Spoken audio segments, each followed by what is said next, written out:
कि कितना वक्त लग जी जाता है इस पूरे प्रोसीजर में? देखिए, आजकल जो है, अब हम लोग हाथ से कर देते हैं जिसको कि रेडियल रूट कहते हैं, और एम्स में भी हाथ से भी करते थे, पैर से भी करते थे। इन एनी केस मैं ये मानता हूं कि 90% लोग, 95% लोग एक दिन के अंदर डिस्चार्ज हो जाते हैं।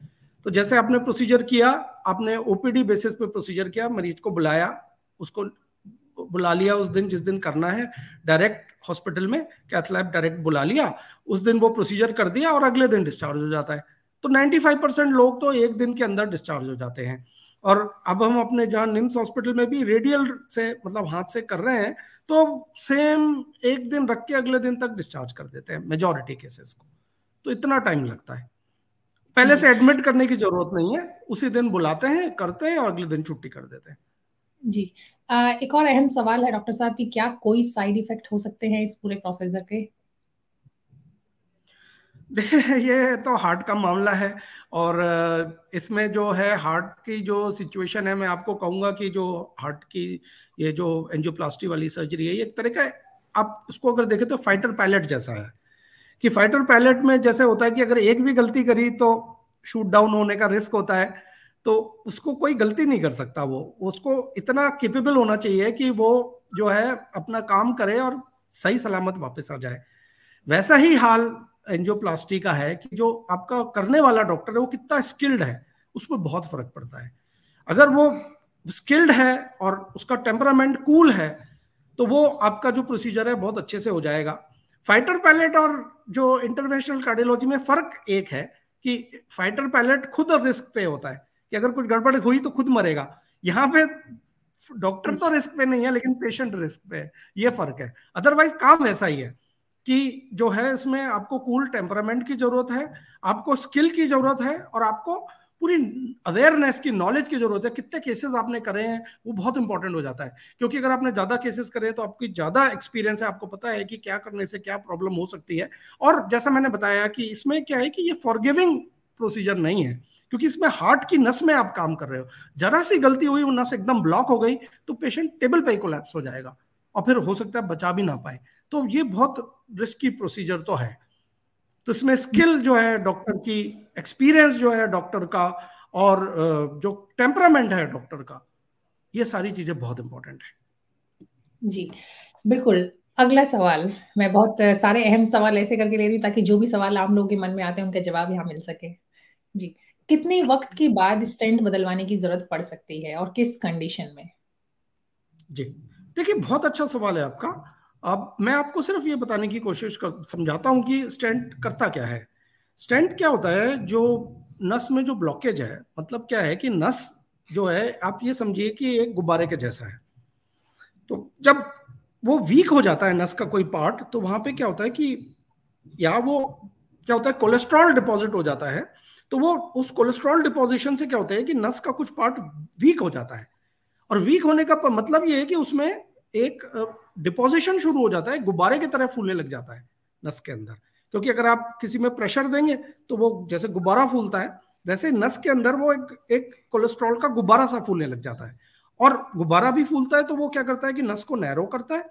दूसरा, जो उसकी वॉल है, क्योंकि वॉल में जो उसकी जगह पे क्या है कि लिक्विड आ गया है, जो कोलेस्ट्रॉल है या जो लिपिड है वो लिक्विड है, और नस जो है वो सॉलिड है। लेकिन उसके अंदर जब वो लिक्विड भरने लगता है तो वो जो नस की वॉल वीक हो जाती है।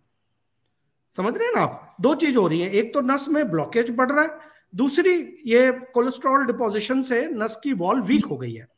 जी। तो अब आप जो गुब्बारा अंदर फूल रहा है नस के अंदर, उसको तरीका क्या है करने का कि आप एक अंदर आप ले जाके एक गुब्बारा फुला दो। गुब्बारा फुला दोगे तो वो जो वो था वो खुल जाएगा। जैसे पहले ऐसे ब्लॉक था, अब आपने गुब्बारा फुलाया तो वो खुल गया, तो नस में से फ्लो आ गया। तो ये काम तो हो गया आप सिर्फ गुब्बारा फुलाने से। तो स्टेंट की क्या जरूरत है? स्टेंट की ये जरूरत है कि जो नस वीक हो गई है, अगर आप सिर्फ गुब्बारा फुलाएंगे तो वो वापस से कोलैप्स हो जाएगी। जैसे ही आप गुब्बारा फुलाएंगे तो खुल जाएगी, थोड़ी देर में वो वापस कोलैप्स हो जाएगी। तो ये रिस्क है। तो इसको वापस कोलैप्स ना हो जाए, उसके लिए आप क्या करते हैं, एक स्टील का रॉड टाइप का, जैसे पेन के पीछे वो नहीं होता जो स्प्रिंग होता है, वैसे टाइप की चीज होती है स्टेंट। तो आपने वो स्प्रिंग लगा दिया, तो मतलब जो जो उसकी वॉल है या जो उसकी वो है, उसको आपने मेटल से स्ट्रेंथन कर दिया, ताकि वो फुलाने के बाद वापस से कोलैप्स ना कर जाए। तो पर्पस मेटल से जो स्टेंट डालने का ये है कि जो वीक हो गई है वॉल, वो वापस से कोलैप्स ना कर जाए, उसके लिए वो मेटल का स्टड या स्टेंट डाल देते हैं। अब वो तो ये काम तो हो गया कि वो वापस से स्ट्रांग हो गई और वो वापस से कोलैप्स नहीं करेगी, लेकिन बॉडी जो है वो स्टेंट को रिकॉग्नाइज करती है एज फॉरेन बॉडी। उसको लगता है कोई फॉरेन चीज आ गई। अब आपको जैसे पता है, अगर आपके यहाँ पे किसी स्किन पे अगर हम छेद कर दें तो वहां से ब्लड निकलेगा, ब्लड निकलेगा, बाहर आएगा, जैसे ही बाहर आएगा ब्लड रिकॉग्नाइज करेगा ये फॉरेन बॉडी है और वो क्लॉट कर जाएगा, तो खून का थक्का बन जाएगा। तो जब आप स्टेंट डालते हो तो ये रिस्क रहता है कि आपने फॉरेन बॉडी डाल दी है, तो वो उसके ऊपर खून का थक्का बनने का रिस्क रहता है। तो उसको खून का थक्का ना बने, उसको रोकने के लिए हम क्या करते हैं, खून पतला करने की दवाई देते हैं।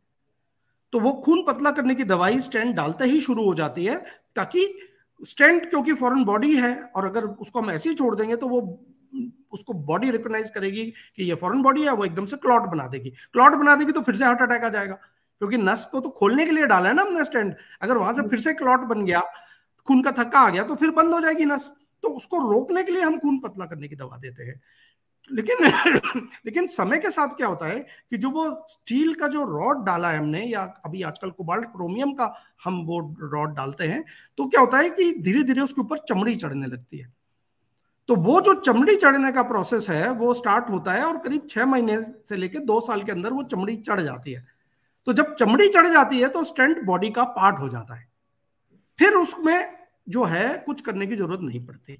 लेकिन अगर चमड़ी चढ़ने से पहले या तो अगर खून का थक्का आ गया तो फिर आपको उसके लिए ट्रीटमेंट करना पड़ सकता है। खून का थक्का, आपने खून पतला करने की दवा दी है, फिर भी कभी कभार कुछ लोगों में आप ये मानिए कि करीब 2% केसेस में फिर भी खून का थक्का बन जाता है खून पतला करने की दवा देने के बावजूद भी। तो वो 2% केस में आपको ट्रीटमेंट करना पड़ सकता है।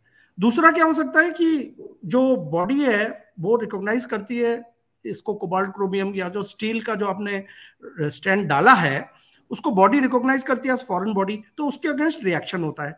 जब आपको कहीं चोट लगती है, आपने देखा होगा वो हीलिंग होने के बाद में वहां पे थिक हो जाती है स्किन, उसके ऊपर एक कुछ थिक सी हो जाती है, सबने भी देखा हुआ है। ऐसे ही जो बॉडी है वो क्या करती है कि जब उस स्टेंट को रिकॉग्नाइज करके वो कई बार अंदर थिक हो जाती है, उसको हम कहते हैं इंस्टेंट रीस्टिनोसिस। तो अगर इंस्टेंट रीस्टिनोसिस हो जाती है, वो करीब उसका रिस्क होता है अगर आप जैसे मेडिकेटेड स्टेंट यूज नहीं करते।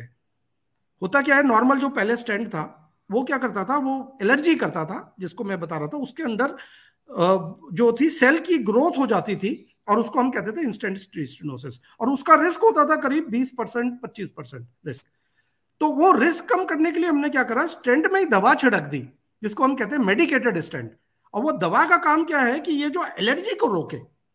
तो जब हम मेडिकेटेड स्टेंट यूज करते हैं तो ये जो एलर्जी जो करीब 20-25% केस में होती थी स्टेंट के वजह से, अब वो क्योंकि हमने दवा छिड़क दी है स्टेंट पे, मेडिकेटेड स्टेंट यूज कर रहे हैं, तो वो 5% ही रह जाती है। तो कहने का मतलब ये है कि दवा अगर छिड़का हुआ स्टेंट यूज करा जाए, अच्छी क्वालिटी जो आप बता रही थी कि अच्छी क्वालिटी का जो स्टेंट अगर यूज किया जाए जिसमें कि दवा छिड़की हुई हो, तो जो रिस्क है वापस नैरोइंग होने का वो 5% से कम रहता है। तो अगर वो प्रॉब्लम हुई तो फिर वापस से खोलना पड़ जाता है। अगर वो प्रॉब्लम नहीं हुई 2 साल तक, तो फिर आगे 2 साल के बाद प्रॉब्लम होने का चांस बहुत कम है। तो कहने का मतलब ये है कि अगर स्टेंट 2 साल तक ठीक काम करता रहा तो फिर बहुत कम चांस है कि आगे स्टेंट में कुछ जरूरत पड़े, क्योंकि वो स्टेंट बॉडी का पार्ट बन जाएगा। तो हो सकता है कि आपने जो स्टेंट किया वो लाइफ लॉन्ग चले। कोई ये नहीं है कि ये स्टेंट एक बार करा तो वापस से करना पड़ेगा। अगर वो स्टेंट पे अच्छे से चमड़ी चढ़ गई और वो बॉडी का पार्ट बन गया तो फिर वो लाइफ लॉन्ग चलेगा। लेकिन अगर वो चमड़ी चढ़ने से पहले कुछ प्रॉब्लम आ गई तो क्लॉट बन सकता है, या चमड़ी ज्यादा बन गई, एक लेयर से ज्यादा की चमड़ी बन गई, थिक लेयर बन गई, तो वो फिर वो स्टेंट के अंदर नैरोइंग कर देगा, जिसको कहते हैं हम इंस्टेंट रीस्टिनोसिस। तो हमको एक और और ये जो स्टेंट करना आपने पड़ेगा। बताया कि ये जो लेयर की हम लोग बात कर रहे हैं, स्किन की जो लेयर ज्यादा चढ़ी, तो क्या किस कंडीशन में ऐसा होने की पॉसिबिलिटी होती है? कंडीशन में ये होता है कि जब से करते टाइम, प्रोसीजर करते टाइम अगर ज्यादा इंजुरी कर दी फॉल को, अगर आपने बहुत ज्यादा हाई प्रेशर करा, अब वही मतलब स्किल की बात आ जाती है। जो समझदार कार्डियोलॉजिस्ट है उसको पता है कितना प्रेशर लगाना है इस वाले केस में, तो वो उतना करेगा। अगर बहुत ज्यादा उसमें कर दिया क्या कहते हैं ट्रॉमा, या बहुत ज्यादा इंजुरी कर दी, तो फिर उसमें रिस्क बढ़ जाती है। नंबर 2, अगर किसी को डायबिटीज है तो डायबिटिक जो होता है पेशेंट, उसको रिस्क ज्यादा होता है ये नैरोइंग होने का। नॉर्मल में जैसे मैंने बताया 5% से कम है, लेकिन अगर डायबिटिक है तो 10% से ज्यादा रिस्क होता है, तो करीब डबल हो जाता है रिस्क अगर कोई डायबिटिक है। या किसी को कोई अगर पेशेंट आया है जिसको कि हार्ट अटैक के साथ में आया है, तो उसकी क्या है कि हार्ट अटैक की वजह से क्या है, वेसल बहुत इंजर्ड है, तो उसको फिर ये रिस्क थोड़ी सी ज्यादा होती है। तो कुछ कुछ कंडीशंस हैं जिसमें रिस्क ज्यादा होती है। लेकिन हम लोग आजकल जो बेस्ट स्टेंट यूज कर रहे हैं, जैसे मैंने आपको बताया, मेडिकेटेड स्टेंट्स है, और उसमें दवा छिड़की गई है कि ये नैरोइंग को वो रोके, तो अब काफी कुछ ये कंट्रोल में आ गई है प्रॉब्लम। जी, लेकिन फिर भी कुछ चीजें होंगी जिनका ध्यान जरूर रखना होता है, जैसे कि आपने ब्लड थिनर की बात की, कुछ और भी चीजें हैं जी। जो कि स्टेंट डालने के बाद जिनका ध्यान रखना होगा। हाँ, जी। देखिए, दो चीजें हैं कि एक तो चीज है कि जो स्टेंट करा है उसको ठीक रखना है। तो उसको ठीक रखने के लिए जैसा मैंने बताया कि आपको ब्लड थिनर लेते रहना है, नहीं तो क्लॉट बनने का रिस्क रहता है। तो एक तो ये चीज है। दूसरी चीज क्या है कि एक बार टेंडेंसी हुई है क्लॉट बनने, मतलब ये नैरोइंग होने की, कोलेस्ट्रॉल डिपॉजिट होने की, तो अगर आपने लाइफस्टाइल नहीं मॉडिफाई करी तो फिर से कोलेस्ट्रॉल डिपॉजिट हो जाएगा। हो सकता है स्टेंट वाली जगह पे ना हो, किसी नई जगह पे डिपॉजिट हो जाए, तो प्रॉब्लम तो फिर से आ जाएगी। तो इसलिए आगे बार बार प्रॉब्लम ना आए, इसलिए बहुत जरूरी है कि आपको लाइफस्टाइल को भी मैनेज करना पड़ेगा। और लाइफस्टाइल को मैनेज करना क्या है, जो हम कई बार पहले आपके प्रोग्राम में भी डिस्कस कर चुके हैं, ब्लड प्रेशर कंट्रोल करना, शुगर कंट्रोल करना, अपना गुस्सा कंट्रोल करना। कुछ लोगों को स्ट्रेस होता है, बहुत ज्यादा गुस्सा करते हैं, वो भी बहुत सारी एक प्रॉब्लम बहुत है। सारी चीजों पे कंट्रोल करना है। ओबेसिटी, मोटापा है तो उसको कम करना, कोलेस्ट्रॉल है तो उसको घटाना, तो ये सारी चीजें हैं जो आपको करनी पड़ेगी, ताकि आपके और आगे जो नई नसों में, मतलब जो नस में आपने स्टेंट कर दिया वो तो चलो आपने कवर कर दी, लेकिन कोई और ऐसा पार्ट है, पूरा 100% थोड़ी ना करते हैं, सिर्फ जहां पे ब्लॉक है वहीं खोलते हैं ना। और छोटा बिल्कुल। स्टेंट यूज करते हैं एज फार एज पॉसिबल, क्योंकि रीस्टेनोसिस के रिस्क होता है।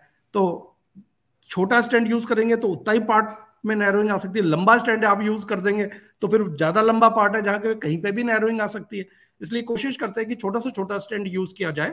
मतलब कहने का मतलब ये है कि अप्रोप्रिएट साइज जो है चूज करते हैं स्टेंट की, और वो स्किल है जो करने वाला डॉक्टर है उसकी। तो वो जी। तो एक करते टाइम की बात है। और अच्छी प्रोसेस अगर आपने यूज किया तो फिर वो स्टेंट में नैरोइंग होने का रिस्क कम होगा। अच्छा स्टेंट आपने यूज किया तो फिर आपका वो नैरोइंग का चांस बहुत कम है। लेकिन जी। फिर दूसरी चीज पेशेंट के हाथ में है कि दवाई खाते रहना है। अगर दवाई, लोग ये सोचते हैं मेरा तो ऑपरेशन हो गया, हमारी तो एंजियोप्लास्टी हो गई, अब क्या जरूरत, अब तो हम नॉर्मल हो गए। और बहुत सारे ऐसे कुछ लोग हैं जो एक्चुअली दवाई छोड़ देते हैं ये सोच करके हमारा तो इलाज हो गया।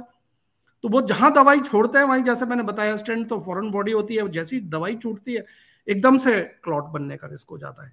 तो ये चीज बहुत ध्यान रखनी है कि दवाई नहीं छोड़नी, नंबर 1, जब तक कि डॉक्टर से इसलिए कंसल्ट में रहना है कि भाई कब तक दवाई कंटिन्यू करनी है। और नंबर 2 कि आपको अपनी लाइफस्टाइल मैनेज करनी है ताकि नई जगहों पे बीमारी ना आ जाए जैसे पहले आ गई थी। जी। डॉक्टर मिश्रा, हमें उम्मीद है कि जो अहम जानकारी आपने हमारे साथ, हमारे दर्शकों के साथ शेयर की है, वो उनके लिए बहुत काम की साबित होगी। कोई भी सवाल शायद इस स्टेंट से जुड़ा हुआ अब उनके मन में नहीं रहा होगा, और अगर होगा तो वो हेल्थ ओपीडी पे पूछ सकते हैं, हमारे फेसबुक पेज पे लिख सकते हैं, हमारे यूट्यूब चैनल पे जाके लिख सकते हैं। अगले सेशन में हम उन सवालों का जवाब जरूर देंगे। हमारे साथ जुड़ने के लिए, अपना बेशकीमती वक्त हमें देने के लिए आपका बहुत बहुत शुक्रिया sir. Thank you so much. धन्यवाद, थैंक यू।